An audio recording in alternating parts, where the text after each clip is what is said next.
Greetings and welcome to Conversations at Noon on the Connecticut Freedom Trail. I'm Tammy Denise. In 1995, the Connecticut Journal made the Connecticut Freedom Trail a law, and it opened officially September 1996. The invention of the Connecticut Freedom Trail was to acknowledge the struggle for freedom and dignity of the Black and African American communities. When the Freedom Trail first opened, it was in 60 towns with about 30 sites. Today, we are upwards of 170. Today, we have distinguished guests to join us for our first conversation at noon of the new year of 2024. We have a CEO, we have a curator, and a poet laureate. We are going to start with Dr. Duncan Harris. He's the CEO of the Capitol Campus of Connecticut State Community College in Hartford, Connecticut. Dr. Harris is recognized as an expert in student success and retention and takes pride in his role as mentor to many community college professionals. He serves on the boards of the New England Board of Higher Education and other institutions. He has received awards for his contributions to the community, including the Connecticut African American Affairs, Man of the Year, and the NAACP 100 Most Influential Blacks in Connecticut Award. He's going to be joined today by Poet Laureate Antoinette Brim-Bell. She is Connecticut's 8th State Poet Laureate and author of 3 full-length poetry collections. Her poetry has appeared in various journals, magazines, textbooks, and anthologies. She is a Cave Canem Foundation Fellow and an alumna of Voices of Our Nation's Arts Foundation. Additionally, Brim-Bell has published critical work and essays. A sought-after speaker, editor, educator, and consultant, Brim-Bell is a professor of English at Capital Community College in Hartford, Connecticut. And our next speaker after Ms. Brim-Bell will be curator Frank Mitchell. He is a cultural organizer in visual arts and public humanities, interested in the histories often ignored by our cultural institutions. He is the curator at large for the Amistad Center for Art and Culture and curatorial advisor for the Tony N. and Wendell C. Harp Historical Museum at New Haven's Dixwell Q House. He is also a consultant on the forthcoming Mystic Seaport exhibition, Entwined Freedom, Sovereignty, and the Sea. Before we get started, just a little housekeeping. If you have any questions or comments, please feel free to put them in whatever platform you are looking at. We will make sure to answer all questions and read all comments. Remember to take our survey, let us know how we're doing and what you would like to see on our upcoming program. So now I'm going to welcome Dr. Duncan Harris to the show. Hey, Tammy, glad to be here. Thank you for having me. And so, what I wanted to start with was some background on the project that we have that's introduced the Pennington Lecture and our exhibit and some curricular emphasis that we've deployed over the years. And so all of this rolls to a project that was launched a number of years ago called CT State Capital's Hartford Heritage Project. And one of the things that we wanted to do was have a system by which we could elevate and instill in our curriculum and in our institution the rich history that occurs that's tied to Hartford. And at the heart of it is a instructional pedagogy that focuses on place-based learning. And so within our Hartford Heritage Project, we have classes at the Hartford Stage. We have English courses. You can imagine the power of taking an English course at the Mark Twain House or Harriet Beecher Stowe. We have U.S. and state history courses in the old State House.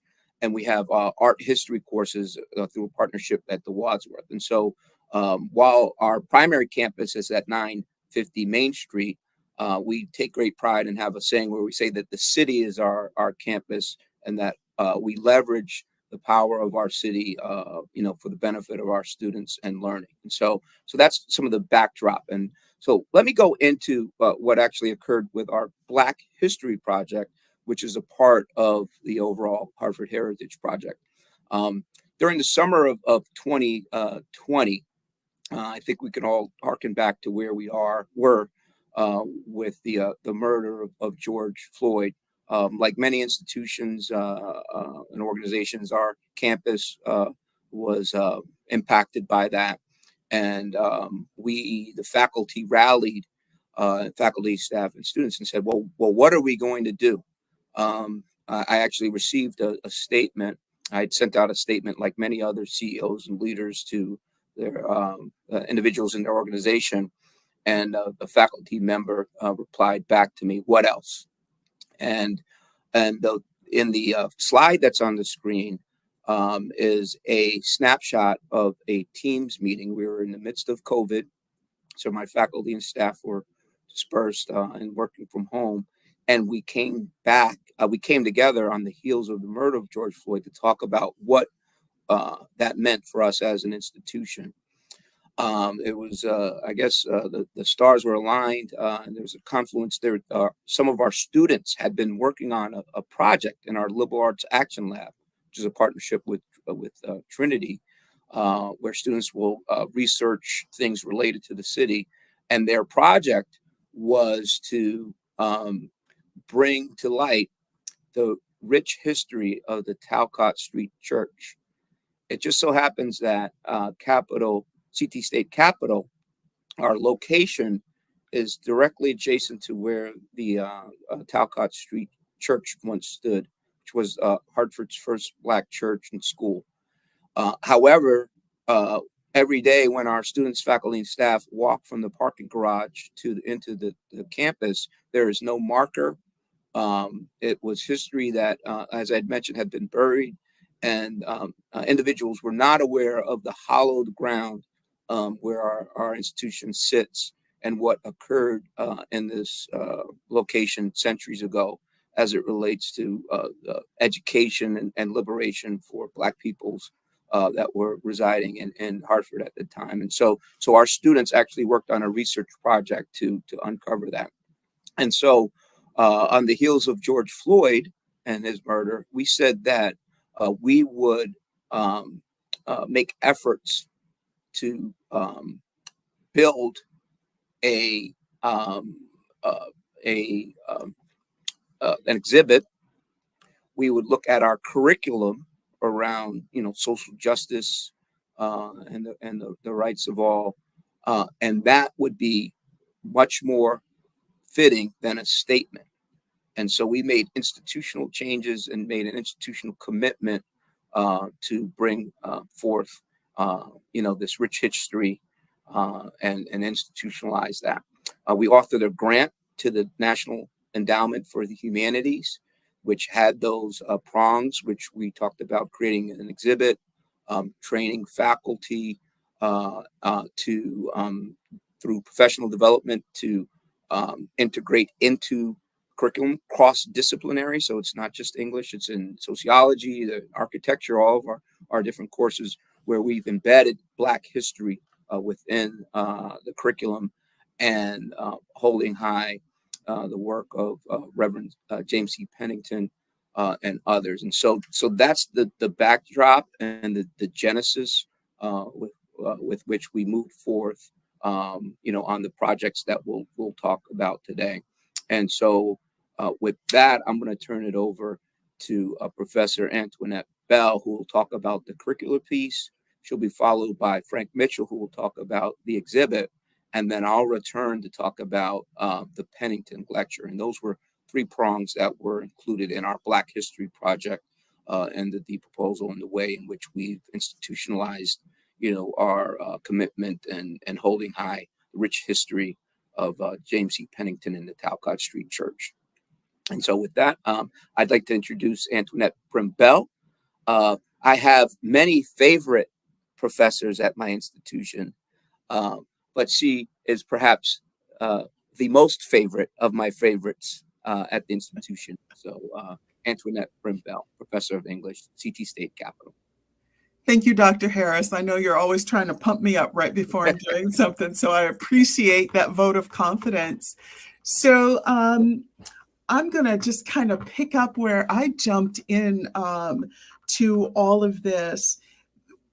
Let's go back and even talk about the Hartford Heritage Project, because when I got here almost a decade and a half ago, Dr. Jeff Partridge, who is the director of both the Hartford Heritage Project and the Black Heritage Project, had just conceived this amazing idea to make Hartford a classroom. And I was a part of that group coming into Connecticut, fresh and new and not really understanding much about the state. And I got this wonderful, immersive education about the history. So we traveled to different landmarks. We researched the history of Hartford and the people that were here and the immigration routes and all of that. And it was very interesting. And that became the basis for such a rich project, for such a very rich program that we have now, where we have institutional relationships with so many institutions, the Hartford Stage, the Wadsworth, just about everywhere that you can go in the city. We've got some type of connection with them. And so we really had a great template for the Black Heritage Project, having, come through with the Hartford Heritage Project. And once again, it was a deep dive into the historical context, the social structures, the geographical locations, where people were living at that particular time, what tribes were there, all of that. And we started to we read a tremendous amount of information. We had great speakers come in and talk to the professors. And then we went and did our own research. So I'm going to speak about Anne Plato because she was the one that sparked my interest the most. Because being an English professor, being a writer, I was astounded that I knew nothing at all about her, that I had never even heard her name, and that she is the first African American to author a book of essays in the United States. And I was thinking, now, how did I miss that? And then to find out that, she hailed from Hartford, I had to do a really deep dive. And so I spent a lot of time researching Anne Plato and her circumstance. It got to a point where I felt that I had seen her walking across my living room. I was that involved in the research. And what I came to find out was that this individual was part Indigenous and part Black, and that her circumstances were less than ideal. At some point in her life, she might as well have been considered an orphan, having been pretty much abandoned by both parents, but she found a way for herself. And she found that in the Talcott Street Church, and she was very much supported by Reverend Pennington. So it's interesting to find how all of these pieces fit together and how they come together to create the perfect storm for these individuals to rise and become the amazing individuals that they ultimately became. So Anne Plato wrote her book. She was about 15, 16 when it was published. And she asked Reverend Pennington, of course, to write the introduction for her, which I think is a pretty gutsy thing for a young lady to do. He was quite taken by her and did that. And so we have this amazing book of essays and poetry that gives us a window into not only the individual life of Anne Plato, but gives us some kind of historical context for what was going on in the wider Hartford community. So what I've done with all of this information is I've integrated it into a lot of my classes. Students are very excited when they find out that they somehow are either on sacred ground or they're a part of a larger history. And when they find out that these very important people lived right here and walked the same walkways that they walk, they become very, very invested. And so we look at her poetry. We look at her condition, which many of our students can understand. Having to elevate yourself, coming from meager means and educating yourself and finding your way into a middle class. All of these things that this young woman was able to do for herself, students are looking and saying, well, I can do that too. And that there is a pathway, and we see her pathway, and we understand that we too can devise our own pathway. So in addition to teaching composition and African American literature and creative writing, I am able to take my research and apportion it to each one of my classes. So in my creative writing classes, we look at the structure of her work. We look at what it tells us about the time. We, in my African American literature class, begin to understand the social construct of the time and what it meant for her to self-educate, to find her way into teachers' college, to actually write a book, all of the pitfalls that she would have to overcome. And it helps us to have a better understanding of why we are the way we are, because I've said this before, our present rests sometimes uncomfortably on our past. So when we have an understanding of history, we have a better understanding of who we were, who we are now, and who we want to be in the future.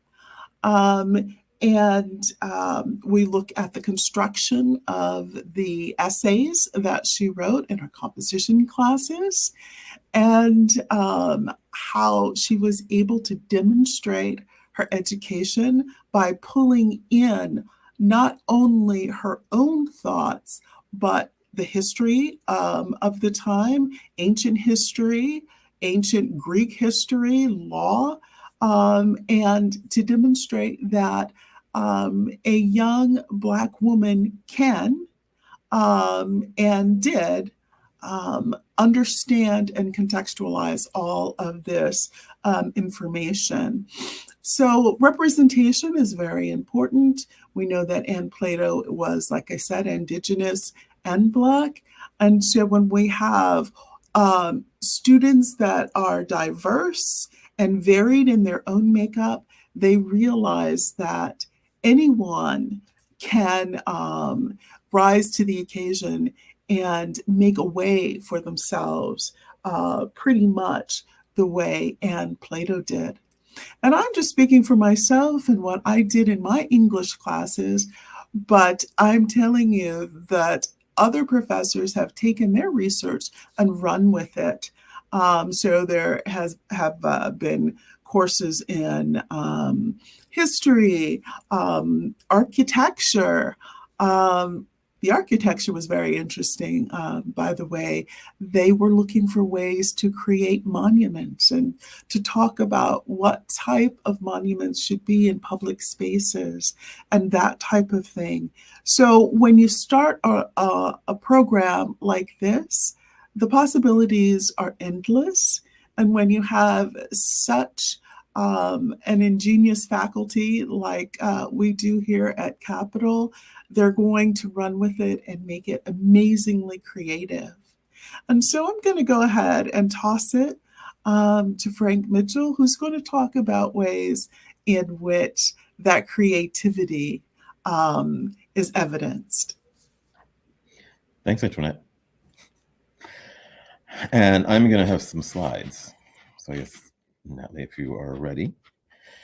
I also want to salute the great Jeff Partridge here and all of his efforts to engage partners across the city of Hartford, and especially for the students that he works with, and his prompt to them as he asks them what stories are missing in the landscape of Hartford history, and encourages them to go out and look up and down Main Street for whose names are recognized and whose names aren't recognized, and to sort of make the comparison. And it's a great prompt. It's one that we should all be thinking about as a Freedom Trail audience and partisans of the Freedom Trail. And it's certainly one that structured and informed this project. I mean, what are the ways in which we can be celebrating this history that doesn't show up everywhere in the big spaces in Hartford? Next slide, please, Nellie. And it's definitely the question that helped to structure the next few big monuments that you'll see. This one is an image from the African Burial Ground site in New York. And you may remember they were preparing to build a federal building, actually the office tower where Justice or Judge Constance Baker Motley had her office on one of the top floors, ultimately. Just have to note, Constance Baker Motley, she's got a stamp coming out at the end of the month, a little Freedom Trail bit there, New Haven native.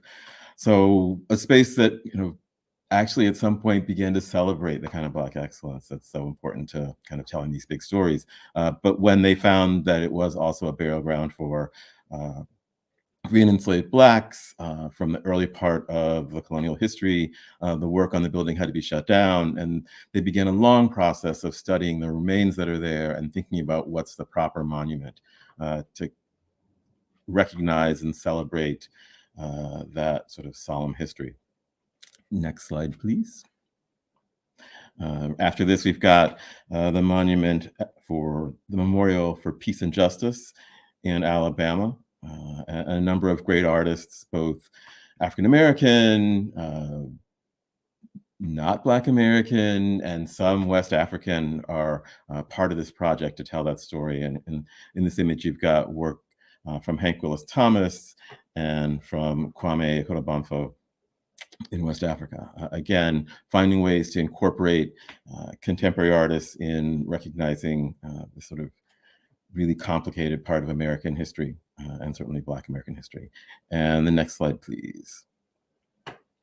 And this is a little image from the UVA, University of Virginia Memorial to Enslaved Laborers, sort of another big project in which a university and the town that supports it wrestled with the history of enslavement and ways of making sense of it through a monument, sort of a really beautiful monument, and worked with designers and architects and artists and community groups to make this all happen, in a really elegant process that we would all do well to explore and try to emulate at some level. But again, answering the question, whose stories are missing in these big landscapes, and how do we celebrate them?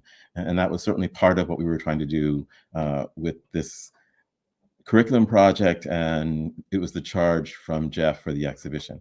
Next slide, please. Thank you. The exhibition that became the Nutmeg Pulpit, which is still on view at Capitol. You can run right down if you're in Hartford right this minute, or as soon as we get off the call, and check it out, and it should be there for a while. And we're trying hard to program from it, but also to use it as an opportunity to advocate for some more permanent memorial to this history somewhere in Hartford. And as Antoinette said, a number of the students who are working on this project with us came up with some really interesting solutions to that challenge of how do you create a space that is about teaching and learning and celebration and commemoration and feels very 21st century. And that certainly was my hope, that this would be a placeholder for a larger conversation and ultimately some sort of a monument that does that work. And we needed to draw in lots of different constituencies and challenges in making that happen. And this is where we landed.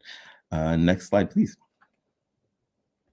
So initially, the project was going to happen outside of the actual campus. And so when we had our first conversations, we imagined this would happen on the perimeter of the building, where you'd be able to look across from a part of the building and see across the street into where the actual Talcott Street Church used to be. That site, the old Talcott Street Church, which is now a parking lot, had art projected onto it in the mid-90s. A project sponsored by Real Artways with the artist Mel Chin did sort of a ghost church installation in which historic images of the church were projected and sort of installed in and around the site for a really interesting and compelling experience. And some folks on the call may remember that. With the Talcott Street Church's anniversary, they were also looking to find a way to celebrate at the site in some way, and it sort of helped to push along what we were ultimately able to do, but in the galleries on campus. Next slide, please.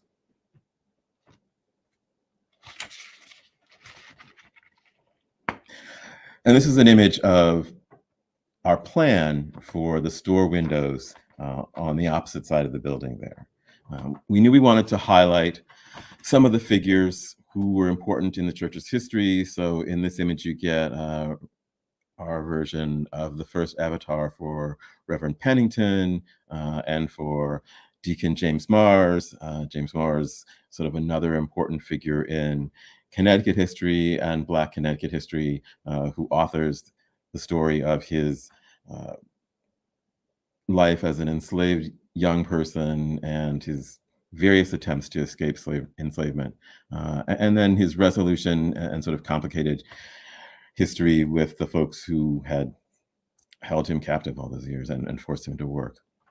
So two figures who end up in Hartford and are part of pushing the Talcott Street Church forward, and whose stories needed to be recognized in any kind of monument. Next slide, please. And here you see the range of avatars we ended up with. So several important stories that are critical to Hartford history and the church's history and American history.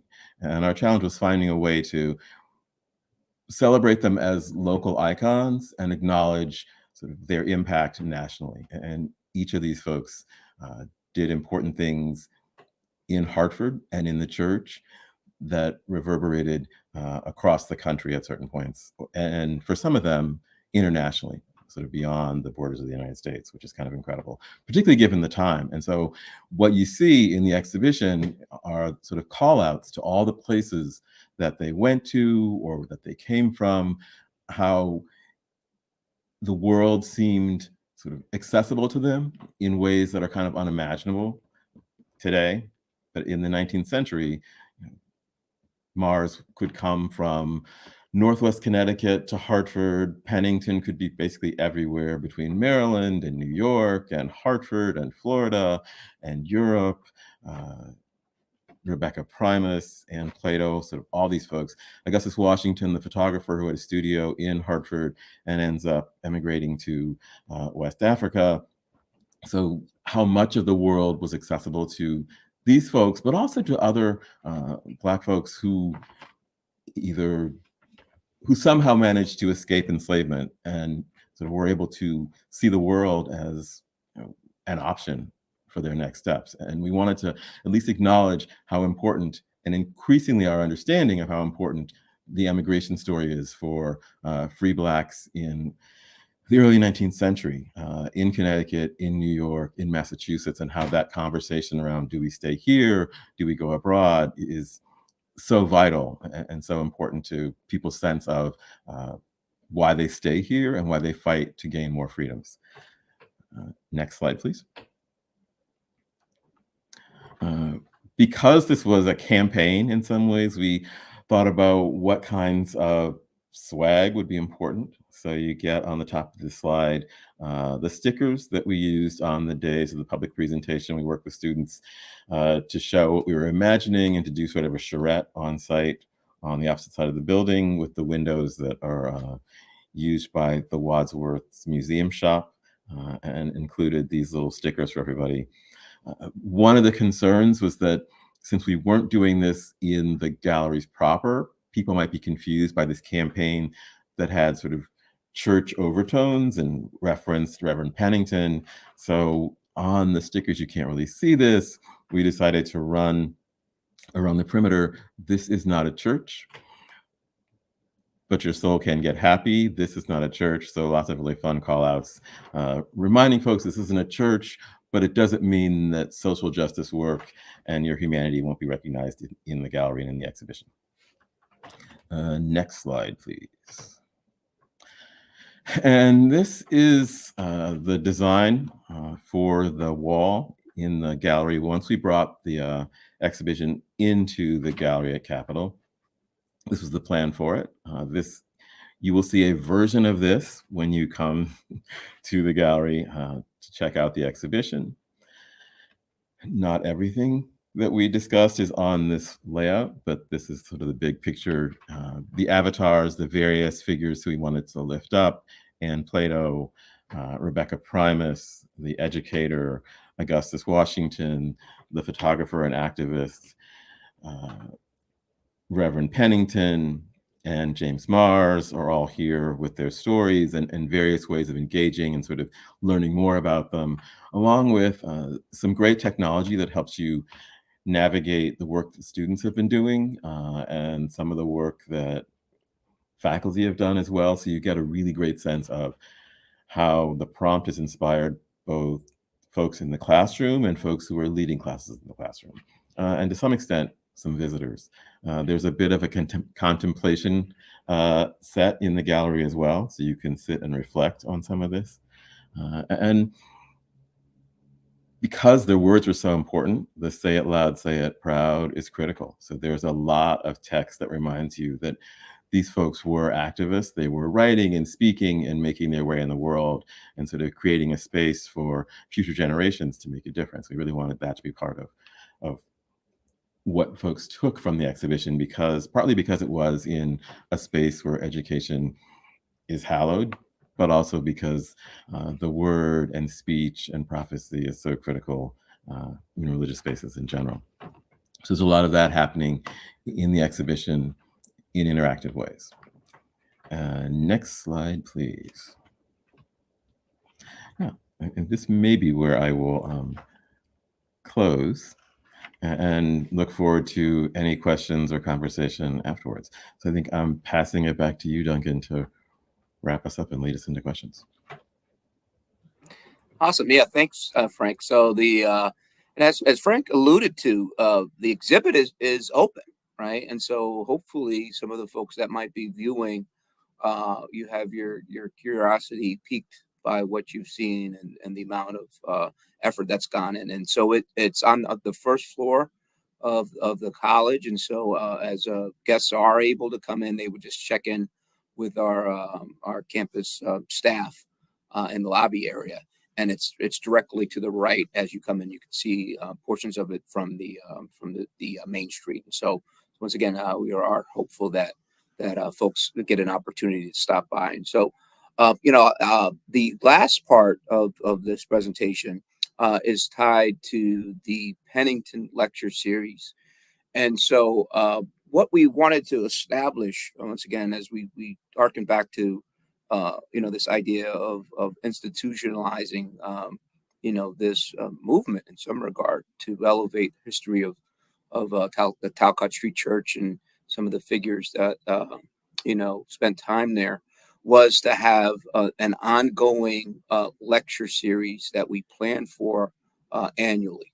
One of the things that we decided to do early on was to collaborate with some of our partners, and Professor Brimbell talked about the Hartford Heritage Project. And so some of our long-term partners in that initiative have been the Wadsworth Athenaeums, who had been there since day one, and also the Amistad Center for Arts and Culture. And so those have been long-standing partners that we reached out to say, are you interested in collaborating in an ongoing way in bringing, internationally recognized thought leaders in the space of social justice, in particular Black social justice, and to Hartford. and there was a resounding yes. The other institution that we felt very strongly about including in the planning is Faith Congregational Church, which was formerly has its history tied to the Talcott Street Church in Pennington. So from day one, we decided to include them in this partnership. And so what we did was we began to look at some of the themes around social justice, et cetera, and we canvassed who some of our national thought leaders were or are in these areas, scholars that are able to speak to these topics. And so what you have on this slide, and I'll talk about briefly, are the three individuals, and actually the third one is about to come up, but that we've tapped thus far. So for the first year, we reached out and we're very happy to invite Dr. Sarah Lewis to Hartford. One of the things that we've consistently done is that we encourage faculty, staff, and students, and will to participate in a common read. We actually provide the books and things like that. Many of the faculty will coordinate assignments and things like that. So, I can recall when I was doing some work, the idea of meeting an author. Like, I'm going to read the book, but then I remember reading, Cornell West, and then he later came to UConn, and it was a really big deal for me as a young scholar. And so similarly, what we've done is we've identified individuals who will have a common read on campus, and then with the culmination being a visit. And so year one, we read The Rise, as a campus. Sarah Lewis is a Harvard professor of art history, of art and architecture and African and American studies at Harvard, and a national thought leader. And so we invited her in for the first lecture series. Year two in 2023, we reached out to Dr. Jelani Cobb. Of course, he's a New York columnist in the New Yorker, and also on the faculty at Columbia. He's actually the dean of the School of Journalism there, and national thought leader in terms of social justice and issues of race in the U.S. And so he agreed to come, and the photo in the slide is actually of Dr. Cobb and Cleo Moses, who is the current pastor at Faith Congregational Church, and some of the members. And so once again, they also participated in that. And I'm delighted to share with the audience today that we have, in a few short weeks, Dr. Eddie Cloud, who is, of course, a professor of African American Studies at Princeton University. You may have also seen him on MSNBC. He's a commentator on issues of race and in the U.S.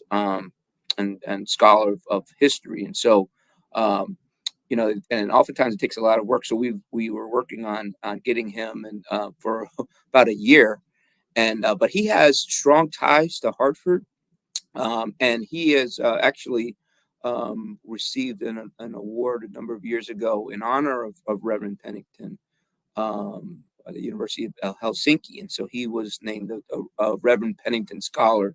He's a thought leader nationally and historian on the life of Reverend Pennington. So he was very honored to have been selected, and so he's excited about that. The other tie that we have to Dr. Cloud is that CT State Capitol has a program where Black males interested in attending Morehouse College can come to Capitol, study here, and then transfer with junior status to Morehouse. And so we entered into an arrangement with Morehouse about a year ago to launch this program. And so Dr. Cloud is one of Morehouse's distinguished alumni, and is actually a member of their board. And so when he heard about our program, he was excited and actually asked to come meet with our Morehouse scholars prior to his talk on the 8th. So we're very excited about him coming and participating, giving his talk that night, but equally important, spurring the scholarship interest of the young Black males currently attending Capital, interested in, and that will be transferring to Morehouse next fall. So there's, those ties. What I did want to do at this point, the event on the 8th is actually in-person event is full, but we have the opportunity for individuals that would like to view that virtually. You can still register for the virtual lecture that evening. So that's on the Wadsworth site. It's also on CT State Capitol site, and perhaps we'll be able to include the link later. And so very excited about this. This is once again tied to Professor Brim's comments, a way that we fuse this into, to our curriculum, with common reads, and once again bringing authors and national thought leaders on issues tied to social justice and equity, to the city we love, and with our partners, and once again for the benefit of our students. And so I see that we're right at 12:45. I guess we would have the opportunity to open it up for some conversation and questions, and I'll turn it back over to Tammy. Oh my goodness. Thank you so very much. This was very exciting to learn and to hear. We do have a couple of questions, and then we'll take it from there. Andre Crit says, good afternoon. He wants to know, is the Talcott Street site where Pennington preached as opposed to the Faith Congregational site on Main Street in Hartford?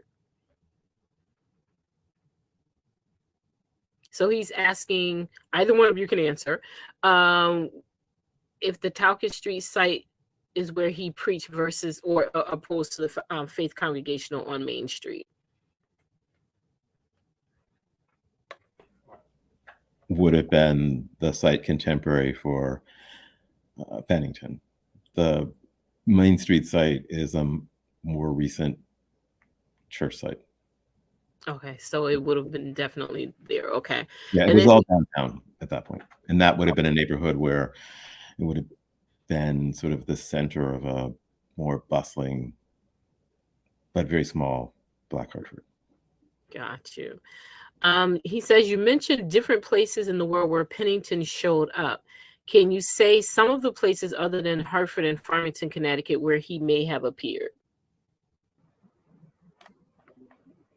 He traveled overseas, as a matter of fact. And so he came up from Virginia originally, right? And escaped enslavement, spent time in New York, and then came to Hartford, but then was also went to Florida at one point, and was assigned to a church there, but then also to the Caribbean. So he was the equivalent of a Martin Luther King, but at that time. So you can imagine pre social media and all these other things, but he was well traveled, and he also officiated one of the weddings for Frederick Douglass, and things like that. So he was an iconic figure at the time, and that's one of the things where we've been very excited about,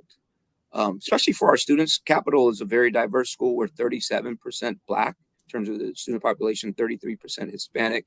And so this idea of bringing historic, iconic leaders and figures to life, that walked this same place is very powerful. So, we have a new student orientation where we've mentioned, Reverend Pennington, and the fact that where our students come in 2024, when the Talcott Street, which was the first Black school in 1819, that's so for centuries, Black people have been coming to this space to be educated and have access to the liberating power of education.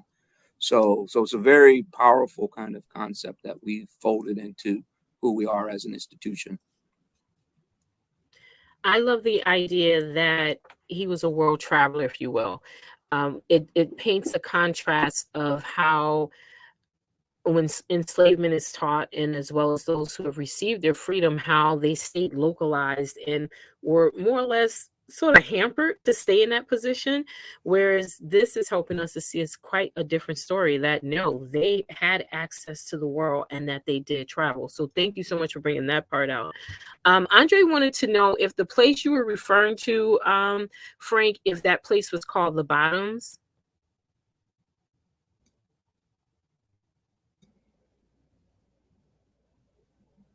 Was that area called the Bottoms?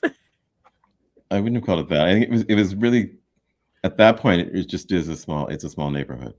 It was just a small neighborhood, but in general, the population at that time would not have referred, or the society at that time would not have referred to it as the Bottoms. I think that's a little bit later than we're talking about. I mean, this really is, there just is beginning to be a Black community there. I mean, most people still, it's sort of not long after gradual emancipation, not too long after the revolution, and we're beginning to see these small communities of Blacks emerging around Connecticut. I mean, one of the nice things, or one of the fascinating things about Connecticut is that it's sort of a bellwether for so many of these trends, and it's early in that. So people are moving about a lot. And we see this certainly in all of the major cities as folks move from smaller parts of the state into these larger parts and really create community. And so the show is called Black Community Formation, because it really is about Blacks showing up in Hartford, in Middletown, in New Haven, and creating community in the early 19th century as slavery is beginning to be gradually emancipated, and how important these churches are in making that happen for a whole bunch of reasons. And we think about this as being because people were in segregated spaces, or because they were so religious, but there also really is a sense in which this is a political site, that you have a church and the church is political power. And for congregational churches, the people who got the best seats in the congregational church, the Center Church in New Haven, the Center Church in Hartford, had the most political power. They were wealthy and they had power. And so if you're watching this and you're an enslaved person sitting in whatever seat you live in or sit in, what you see is, to have political power and to gain wealth, we need to have our own church. And so you get these churches popping up, not necessarily in the places that have the most captive, enslaved, or Black people. So there are plenty of folks in New London at this point. It's right there on the water and ships are coming in. But we see churches appearing in New Haven and in Hartford and in Middletown. And sort of one of the things people are still working on is, well, what does that mean? What do we know?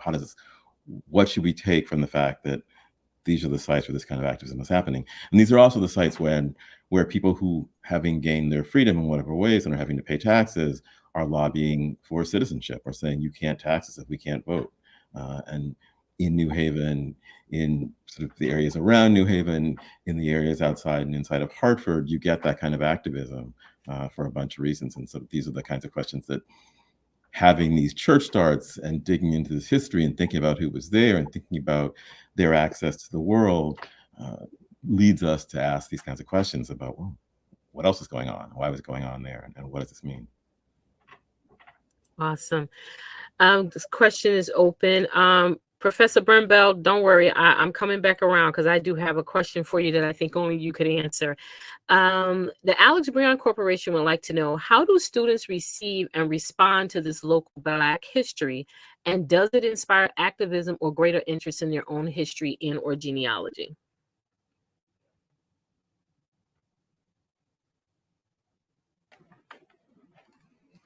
Yeah, they respond, favorably. For some of them, it ignites a fire in their belly.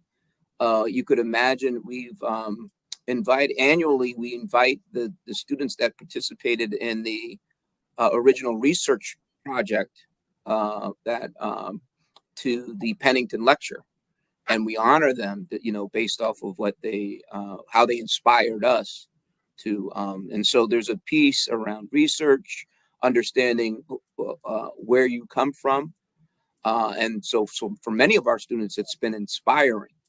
And hopefully folks get a chance to visit. the way in which Frank designed the space is it's striking, and it pulls you in with bright colors and images, and so there's a piece to, you know, it's provocative in a way that really elicits an interest in learning more and kind of saying, well, hey, who are these folks? They look like me. Many of them, 37% of our students, you know, as I mentioned, are of African ancestry, and so they do respond very favorably. I've heard from some of the students. We have a group called Sister to Sister, which is a mentoring program here for female students of color that have taken Professor Brimsbell's class and learning about Anne Plato, and how they've been inspired, you know, by that model that's been put forth. And so they respond very favorably. And it's one of the hallmarks of our institution. Great.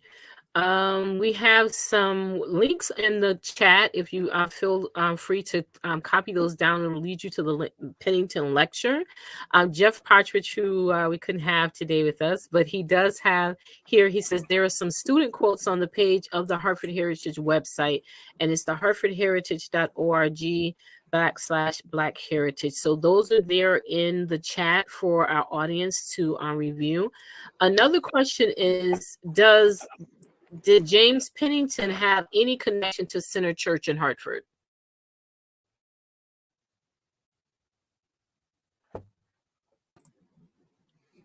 Yeah, I'm not sure. I'm not sure if he did or not. Okay. My next question is for Dr. Brimsbell. I want to know, how do you feel, or how do you think the two women, Anne Plato and Miss Primus, as free women who use their agency and their platform the way that they did, especially during the time of sexism and women are supposed to be seen and not heard, how do you think that influences us today? How do you think that played a role for the women of that time as well, but mainly for today, for younger people who are learning about them? You got to unmute. There always has to be one person who doesn't unmute. It's usually me. I'll speak from the perspective of Anne Plato, and to go back and underscore what Dr. Harris was saying about how encouraged students become when they learn about this history. When they find out the people that they're studying about had beginnings that are less than optimal, and that from those very meager beginnings, they're able to make something very big out of their lives.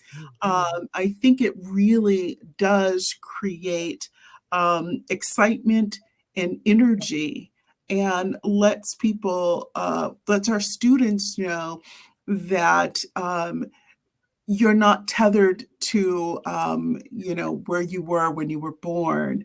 I'd love to talk about Anne Plato, because to me, she was absolutely brilliant to be able to be inherently homeless, living in someone else's home, taking care of their family at a very young age, and looking around and saying, okay, how am I going to get myself out of this situation? How am I going to thrive?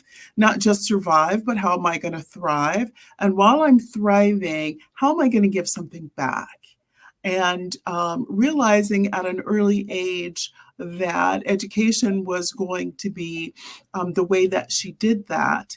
And then looking around and saying, well, it's not easy for a young woman who is Black and Indigenous to be educated, but I have someone who likes playing teacher with me and who will teach me. And I am serving in a house where there are 10 tons of books, and she avails herself of that. And so she seizes these opportunities for herself, and the students see that in themselves. They're sitting there in those chairs, and they begin to seize those opportunities for themselves, knowing that they can envision a future that is bigger and brighter than the one that society says that they're entitled to. And even me just talking about it makes me very excited. Yeah. You could kind of see that. I get it. No, but I'm right there with you. That energy is right there. As a historian, I love to bring these stories to the fore so that people can understand our history is so much bigger than what society will have us boxed into. And I love making the historical connections. I know it's the Black Heritage Project in Hartford, but it helps me to think about the historical connection of Mary and Eliza Freeman in Bridgeport. These two sisters were real estate moguls at a time where that was impossible for white women, let alone Black women. And so I'm just listening to you talk, and I'm here. It's just giving me such inspiration and such encouragement and energy, because it goes beyond just surviving. It's thriving and then bringing those along with you. Not just it's all about me. It's about whoever wants to know and whoever wants to learn can come along with me. And that's the piece that really gives me the most energy, is that society will have you think, oh, it's just a one-sided, one-mind situation, when in reality, no, it was about the community and bringing the community along. So, oh my goodness, this has been so exciting. Thank you all so very much for taking the time to come and join me today at Conversations at Noon. I really appreciate you. Again, thank you, the audience, for your questions. We have an upcoming program next month with Professor Ray Wimbush. It is talking about Belinda Royal Sutton, or Belinda the African, Reparations Then and Now. He has a book out that he wrote a few years ago, and it talks about Belinda Sutton, whose petition to receive her reparations at the time in 1779, to receive her reparations, and how that petition is very instrumental in reparations for the descendants of enslaved people today. Then Tuesday, March 26th, 2024, not 2023, we have the life of Private William Webb, where Kevin Johnson from the Connecticut State Library will speak up on him. And then Tuesday, April 23rd, 2024, we have Bringing the Freedom Trail to Life for Real. And this is going to be a revisited conversation by Andre Kitt. So again, everyone, thank you so very much, Professor Harris, Professor Brembell, and Dr. Frank Mitchell. I thank all of you for being with us today. And again, everyone, please join us next week or next month. And there are others that you can visit on our YouTube page, and also on the Connecticut Freedom Trail website at ctfreedomtrail.org. So until the next time, everyone, thank you.